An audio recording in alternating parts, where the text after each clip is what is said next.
camping trip in the Tuquin Valley of the Canadian Rockies. One night we were camping 7,000 feet above sea level, when a storm threatened to tear our tents to shreds. The tents were tied with guy ropes to a wooden platform. The outer tent shook and trembled and screamed and shrieked in the wind. I expected every minute to see our tent torn loose and hurled through the sky. I was terrified. But my husband kept saying, "Look, my dear, we are traveling with Brewster's guides. Brewsters know what they are doing. They have been pitching tents in these mountains for 60 years. This tent has been here for many seasons. It hasn't blown down yet, and, by the law of averages, it won't blow away tonight, and even if it does, we can take shelter in another tent. So relax." I did, and I slept soundly the balance of the night. A few years ago, an infantile paralysis epidemic swept over our part of California. In the old days, I would have been hysterical. But my husband persuaded me to act calmly. We took all the precautions we could. We kept our children away from crowds, away from school and the movies. By consulting the Board of Health, we found out that even during the worst infantile paralysis epidemic that California had ever known up to that time, only 1,835 children had been stricken in the entire state of California. And that the usual number was around 200 or 300. Tragic as those figures are, we nevertheless felt that, according to the law of averages, the chances of any one child being stricken were remote. By the law of averages, it won't happen. That phrase has destroyed 90% of my worries, and it has made the past 20 years of my life beautiful and peaceful beyond my highest expectations. General George Crook, probably the greatest Indian fighter in American history, says in his autobiography that nearly all the worries and unhappiness of the Indians came from their imagination, and not from reality. As I look back across the decades, I can see that that is where most of my worries came from also. Jim Grant told me that that had been his experience, too. He owns the James Grant Distributing Company, 204 Franklin Street, New York City. He orders from 10 to 15 carloads of Florida oranges and grapefruit at a time. He told me that he used to torture himself with such thoughts as, what if there's a train wreck? What if my fruit is strewn all over the countryside? What if a bridge collapses as my cars are going across it? Of course, the fruit was insured, but he feared that if he didn't deliver his fruit on time, he might risk the loss of his market. He worried so much that he feared he had stomach ulcers and went to a doctor. The doctor told him there was nothing wrong with him except jumpy nerves. I saw the light then, he said, and began to ask myself questions. I said to myself, look here, Jim Grant, how many fruit cars have you handled over the years? The answer was, about 25,000. Then I asked myself, how many of those cars were ever wrecked? The answer was, oh, maybe 5. Then I said to myself, only 5 out of 25,000? Do you know what that means? A ratio of 5,000 to 1. In other words, by the law of averages, based on experience, the chances are 5,000 to 1 against one of your cars ever being wrecked.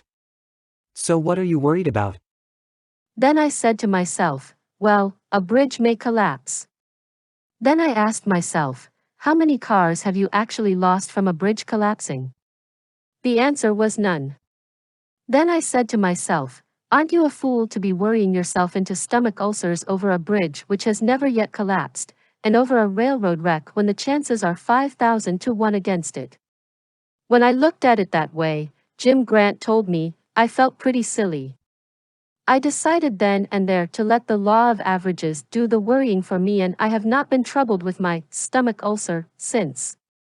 When Al Smith was governor of New York, I heard him answer the attacks of his political enemies by saying over and over, let's examine the record, let's examine the record.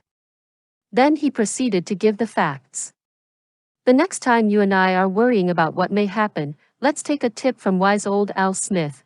Let's examine the record and see what basis there is, if any, for our gnawing anxieties. That is precisely what Frederick J. Malstott did when he feared he was lying in his grave. Here is his story as he told it to one of our adult education classes in New York. Early in June, 1944, I was lying in a slit trench near Omaha Beach. I was with the 999th Signal Service Company, and we had just dug in Normandy.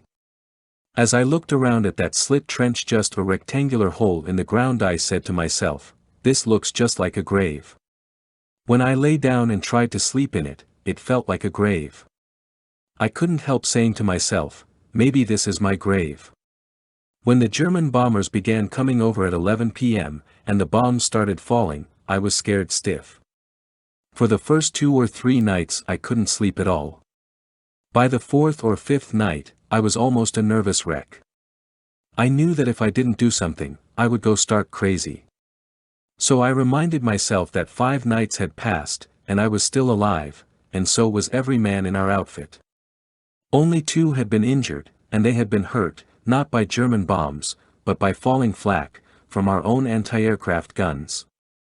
I decided to stop worrying by doing something constructive. So I built a thick wooden roof over my slit trench to protect myself from flak. I thought of the vast area over which my unit was spread. I told myself that the only way I could be killed in that deep, narrow slit trench was by a direct hit, and I figured out that the chance of a direct hit on me was not 1 in 10,000. After a couple of nights of looking at it in this way, I calmed down and slept even through the bomb raids. The United States Navy used the statistics of the law of averages to buck up the morale of their men. One ex-sailor told me that when he and his shipmates were assigned to high-octane tankers, they were worried stiff.